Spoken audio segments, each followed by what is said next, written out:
Mummy જય શ્રી કૃષ્ણ. જય શ્રી કૃષ્ણ, સુપ્રભાત, જય દ્વારકાધીશ. તો ચાલો બધા રસ ખાવા કેરીનો.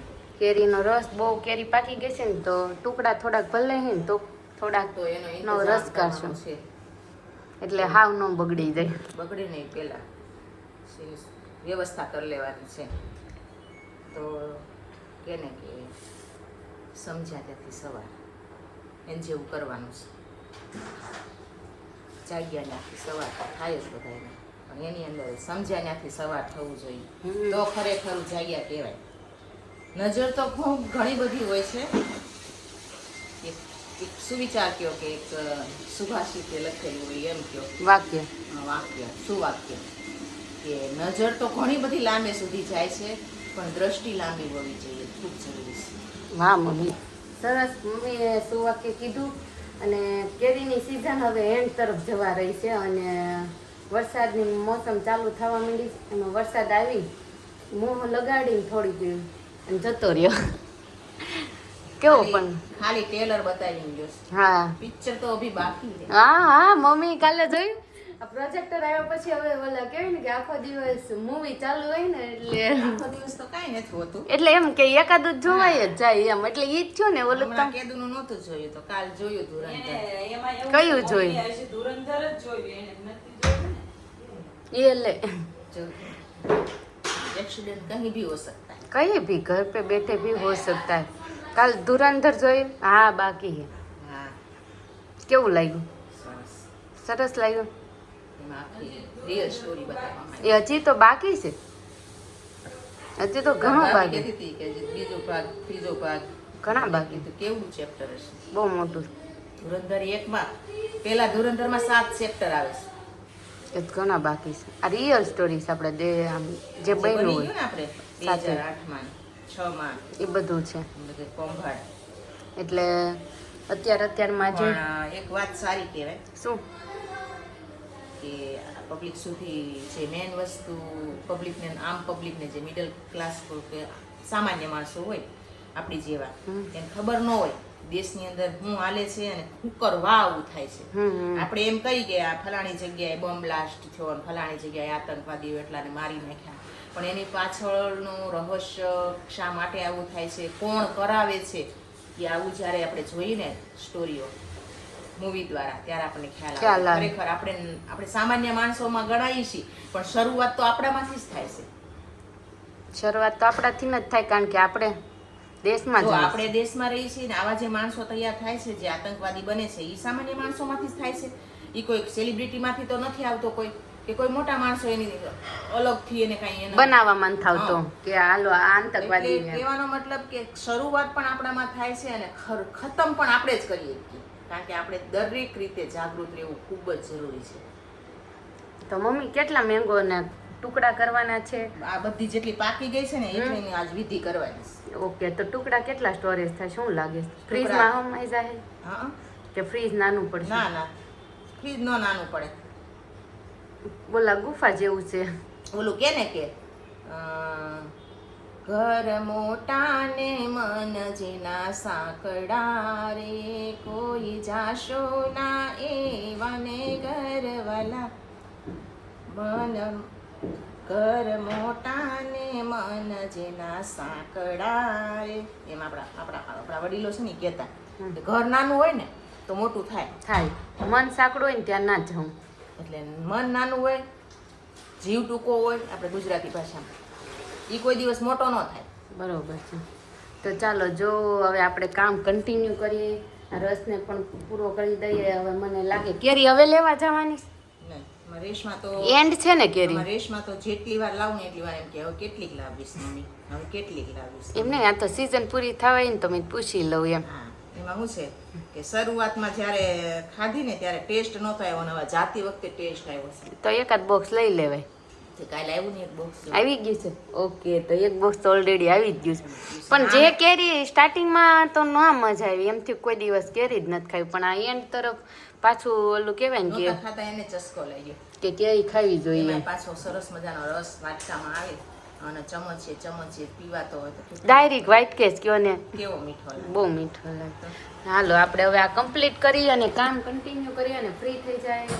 ફંડે એટલે ફંડે હમણાં બધા ધીમે ધીમે આવશે. આજ તો રેલગાડીની જેમ એક જાય ને એક આવશે, Local એક જાય ને હા, એક જાય ને એક આવશે. રવિવારે લોકલ ટ્રેન હોય, હા, પછી પાછી સુપર એક્સપ્રેસ ને રાજધાની હોય આવી જાય મંડે થી સેટરડે. સેટરડે. વાગ્યા છે 9 અને અમે અને મમ્મીને ફ્રી થઈને જમીને બેસી ગયા. પણ આજનો આખો દિવસ કેવો રહ્યો હતો કે સવારના ભાભી અને ભાઈ અને મનસ્વી તો ગયા છે લોનાવાલા, એટલે એમના પપ્પાના ઘરે, અને હું ને મમ્મી. આજ તો મમ્મી પણ એમના પિયર જોયા. હમણાં છે ને યોગ છે પિયરમાં જવાનું. કાલે હું પિયરમાં ગઈ, સવારે ભાભી ગયા અને મમ્મી પણ ગયા. મમ્મી તો આવતા રહ્યા પણ ભાભીની હજુ ન થાય. પણ મમ્મી આજે છે ને આપણે કંઈક કહેવાના છે. પહેલાં તો આજે કેટલા કેટલા ડે છે ને એ મમ્મી કહે છે. તો આજ તો સૌથી પહેલો 21 જૂન યોગા ડે છે. આપણી શરીરને, આપણી હેલ્થને સારી રાખવા માટે આપણે નિયમિત યોગા કરવા જોઈએ, જેવા અનુકૂળ હોય ને એવા. પછી એક કહેવત છે, પેલા એક ઘણા સમય પહેલા મેં ટીવીમાં સાંભળેલી વાત કે આપણા શરીરને અનુકૂળ હોય ને એટલી જ કસરત કરાય. એમથી હેવી કરવા જાવ ને કે ફલાણા આટલી કરી તો હું આટલી કરું, ધીમે ધીમે વધે તો એ શરીરને ઘણી બધી તકલીફ આપે છે. પછી એક નાટક આવતું ટીવીમાં કે બેન છે ને યોગા કરવા હાટું થઈને બીજા બધા કરતા હતા ને, ટીવીમાં જોઈ અને બેને યોગા કરવા હાટું ચાલુ કર્યું કે બસ મારે હવે આવું જ કરવું છે. કે તો આવડા ઓલો સામાન હોય ને કસરતનો સામાન મગાવ્યો અને બેન મંડાણા તે 10,000 નો સામાન થયો, 20,000 ની દવા થઈ. તોય બેન ઊભા થઈ ન હોય ક્યાં, તો આ વધી ગઈ કસરત. કસરત વધી ગઈ. એટલે માપે મને હજી યાદ છે, હું લગભગ કેવી રહીશ તો 8 વર્ષની હશે ત્યારે ઈ મેં આમાં ટીવીમાં એ જોયેલું કોકની ઘરે આપણે જોવા જતા પહેલા જ કોકની કરતો. તોય મને યાદ છે કે 10,000 ના સામાન ને 20,000 ની દવા. તો હાજા નથી. હા, તો એમ કે કોકને જોઈને અનુકરણ ન કરાય, પણ આપણા શરીરને જેટલું માફક આવતું હોય ને એટલા કરાય. સ્ટેપ ભલે આપણે રોજ વધારતા જાય એ અલગ છે વાત, પણ એક સાથે કરી નહીં લેવાનું. રેશમાને ક્યારેક આવું થાય કે ન કરતી હોય અને પછી ક્યારેક જોમ ચડી જાય ને પછી કરે ને એટલે એમ કે મમ્મી આજ મને આ દુખે છે, મમ્મી મને આ દુખે છે, તે દુખે જ ને પણ દુખે હું તડી ઊભી ન થઈ શકું એમ નહીં. એટલે આ તો ખાલી હવે તો હું તો દરરોજ કરું છું એટલે મને આમ હવે ન દુખે. ઈ બેનનું નાટક હતું એટલે એમાં એવું બતાવ્યું. આપણે થોડા કઈ નાટક કરીએ, આપણે રિયલ છે. અને હું તો દરરોજ કરું છું. પીવી દરરોજ કરશે, યોગા દરરોજ કરે. રોજ એક સૂર્ય નમસ્કાર કરવાનો એને આવડે છે, સ્કૂલમાં કરાવે છે. બતાય તો યોગા કરે. કરો ને તો આપણી જૂની જાણીતી પ્રાચીન આપણી કસરત કે જેમાં બધી કસરત આવી જાય સૂર્ય નમસ્કાર. અને 2 in 1 કેવી રીતે તો કે જો એમાં એક તો આપણે ભગવાનની એક ઉપાસનાની દ્રષ્ટિએ કરીએ ને એટલે ભક્તિ બની જાય, અને એ ભક્તિની દ્રષ્ટિએ કરીએ ને એટલે યોગની સાથે સાથે સાધના થઈ જાય.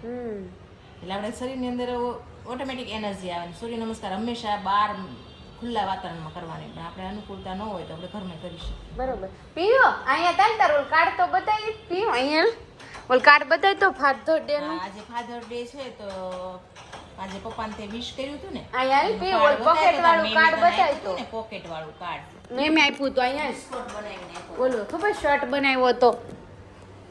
હાલ જલ્દી હાલ બતાવી તો તાર બેગ માંથી. કાંઈ નહીં હું જાઉં છું તો જો. પણ તમે બટન લગાડ્યા છે જો પ્રિયાંશના સ્કૂલમાંથી આવું બનાવીને ફાધર ડે માટે કાર્ડ આપ્યું હતું. પીવું ખોલતો દીકો શું લખ્યું છે વાંચો. વાંચ તો. પ્રિય પાપાજી, બાબાજી તમે ગિફ્ટ છે. તમે પાપાનું ગિફ્ટ છે. અટલા નહીં તમે હંમેશા ખુશ રહો. ગાયબ થશે હે? ગાયબ તમારો ગિફ્ટ તમે અટતા નહીં ને તો ગાયબ થઈ જશો એમ કે છે મેજિક વાળું છે. સારું છે. મેજિક વાળું જાદુ છે. અને આમ જો મેં તને તાર મમ્મીએ ના પાડી, અમે બધાએ ના પાડી, તો ટી શર્ટમાં તે ડાઘ પાડ્યા. આવા સરસ કપડાં પહેરાવી તો ડાઘા પડાય નથી જાતું. મમ્મી આ શર્ટમાં શર્ટ નાખજો. શર્ટની બેગમાં શર્ટ નાખજો. નાખી દો ને. કેવો પણ શર્ટ છે લાગે ને મમ્મી મસ્ત. ક્રાફ્ટ કેમ કર્યું છે? નાખી દે બા. પાડીને તારા પપ્પાની મમ્મી છો એટલે ન ફાટે. તારી મમ્મીથી કદાચ ફાટી જાય, પણ હું કોણ છું?